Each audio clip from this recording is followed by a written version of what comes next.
فضائل سورۃ یاسین۔ جو شخص سورہ یاسین ایک بار پڑھے اسے 20 حج کا ثواب حاصل ہوتا ہے۔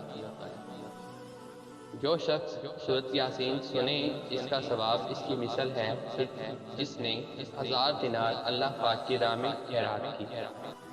حضرت محمد صلی اللہ علیہ وآلہ وسلم نے فرمایا، جو شخص دن میں سورۃ یاسین کی تلاوت کرے گا اس روز اللہ پاک کے امان میں رہے گا۔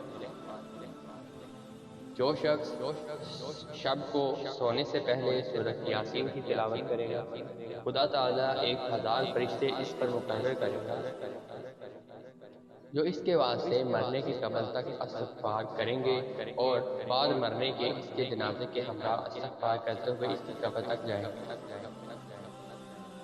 قبر میں ہمراہ رہیں گے اور قیامت تک عبادت کریں گے، جس کا ثواب اس بندے کو دیں گے جس وقت وہ اپنی قبر سے اٹھے گا تو اس کے ہمراہ ہوں گے، ہر نعمت کی اسے خوشخبری دیں گے، حتیٰ کہ صراط اور میزان سے گزار کر ملائکہ مقربین اور انبیاء مرسلین تک پہنچا دیں گے۔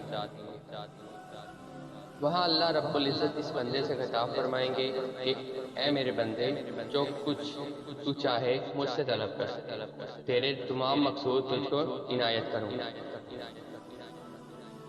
سورہ یاسین کو معمہ بھی کہتے ہیں اس لیے کہ اسے پڑھنے والے اور سننے والے کو دنیا اور آخرت کی بہتری کا علم حاصل ہوتا ہے۔ سورہ یاسین کو دافیہ بھی کہتے ہیں کیونکہ اسے پڑھنے والے کی تمام بلائیں دفع ہو جاتی ہیں۔ سورہ یاسین کو قاضیہ بھی کہتے ہیں کیونکہ اسے پڑھنے والے کی تمام حاجتیں دنیا و آخرت کی کر لاتی ہیں۔